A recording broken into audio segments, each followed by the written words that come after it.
Good morning, good evening, good afternoon. We are going to go over how to get started. So, getting started, first I want to say that the rower is a fantastic machine. It is low impact, but you can generate as much intensity as you want. Notice I said generate as much intensity as you want. So, the first thing is you can see my handlebar, it's at the home position, right? So, after we're done working out, we want to go ahead and rack it, bring it home. But for now, since we're about to get started, we're gonna bring it into that cradle. And then the screen should start to light up at the slightest touch, right? As soon as this notices, oh, someone's on that rower. So here, first we wanna go over the dial to your right. Now, if you rode on your own, you never rode on an actual rower or with us before, you might see people that take it all the way up. The reason why you don't need to take it all the way up, the reason why you want to keep it between 2 and 6 is because that's going to give you the best feeling of actual water. And for different workouts, right, it depends. But for typically you're going to be on the rower for anywhere between 20 to 40 minutes.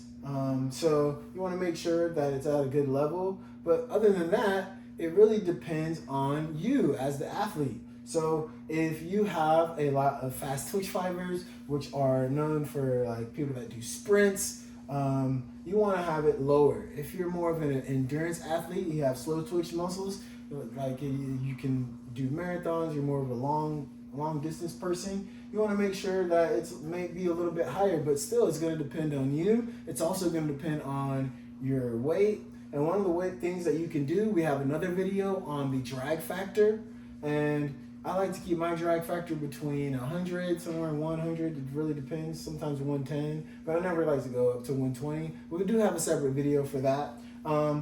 So on this dial, right, you don't want it to go above a 6 for sure, right? And if you have it low, that is more for your fast twitch. If you have a high, that is more for slow twitch. We're gonna go ahead and go over the foot placement. So I'm just gonna place my feet. I want you to place your feet on top of the scraps.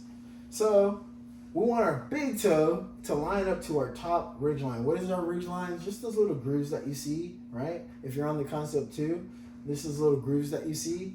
You want your big toe to go to the top ridge line. And the reason why this is important is because we want to go over what we call the catch position. If you just want to watch the catch position, we have a separate video for that. So you want your big toe to line up the top ridge line. And then once you kind of got a grasp of that, you can kind of go ahead and loosen up the scraps and get ready. Now you have this thing here that's literally just a thing that you move up. You move it up and down, the foot straps. I already know that I'm a 6. You want to see where your number's at. And then you can double check it by placing your feet in the scraps. And then what you want, another double check, is to make sure your scrap is around that first or second shoelace, right? First to be good, second is good. And then you're going to scrap in. You don't have to scrap too tight. And then from here, we're going to reach forward, grab that handlebar, thumbs going underneath, our pinkies are veering off on the side. And then from here, we want to sit up nice and tall. You want to feel like someone's got a string on the center of your head and they're really just bringing you up, or someone's pulling you up by the hair, right? I don't have hair, so it'd be a string for me.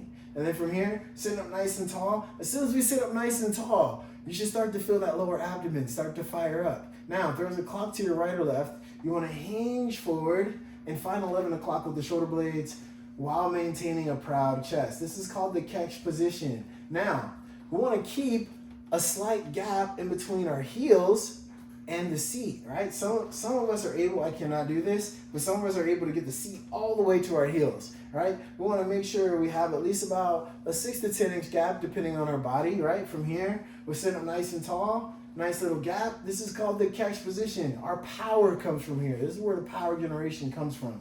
Setting up, so you want to set up yourself for success, feeling your lower abdominal firing up. And then from here, we want to press legs first, then our body hinges, and then our arms come in, right? Now, when we're back here, we're in what we call the finish position.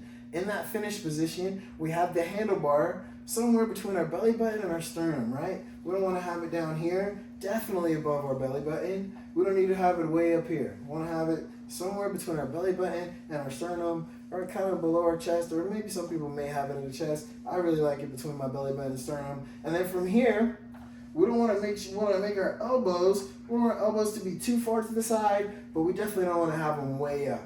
Nice and even in between this range, right? Wherever you like it there. And then your shoulder blades, you want to make sure if there's a clock to your right or left, you're not going past 1 o'clock. Why? Because we want to protect our lumbar spine. We want to protect our lower back. So you definitely don't want to do this, right? If you find yourself laying down, probably not a good sign. Bring it up. You want to be here in between the 1 o'clock right here. And then getting back to the front, you're going to go arms first, your body hinges, and then you break. And you're back in that 11 o'clock position, and it's legs first. It's body, then arms, then it's arms, body, then legs. Legs, body, arms, arms, body, legs. You're going to hear that a lot. Legs, body, arms, arms, body, legs. You're in that catch position. I'll take a few strokes here. Continue with that. Legs, body, arms, body, legs. I want you to feel that. What you should feel as you're rowing is you want to feel your legs and your core, right? You want to feel like you're pulling this with your whole body. Whole body behind that chain. Legs, body, arms, body, legs.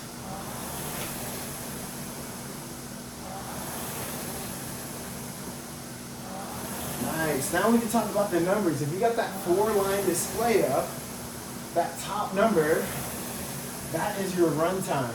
That second number down, that is your most important number on the screen. That is your split time. That's how fast you're going to 500 meters. The lower that number goes, the faster you're going. Third line down is your total meters rowed. Bottom left number is your strokes per minute. I'm going to let my handlebar rack in the cradle. You can continue rowing if you would like. I want you to kind of feel really your legs and your core. Still going to feel in the upper body, but rowing is 60% legs, 30% core, 10% arms, full body workout. It's almost like the perfect pyramid for your body. But I'm going to go over again these numbers as you continue to row, hopefully. We're looking at that top number. That's our run time. That second number down, that's our split time. That's our intensity. So the harder that you row, the lower that number is going to go. Third line down, our total meters rowed. And bottom left number, our stroke rate. That's how many strokes you're taking. You see that SM in a minute. Thank you so much for being here. The rower is really an amazing machine. It works 86% of your muscles, 86%.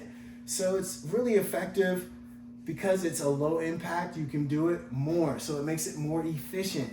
It also is really great for building muscle, right? So muscle is very important because muscle is going to allow us to have a higher metabolism and produce thermogenesis throughout our body, which is going to create us a higher caloric deficit, right? It's all about balance. So rowing is really a great workout. I know you're going to have fun while you're here, and I know you're going to reach your goals. Thank you so much for being here. Thank you for choosing Active Life Rowing.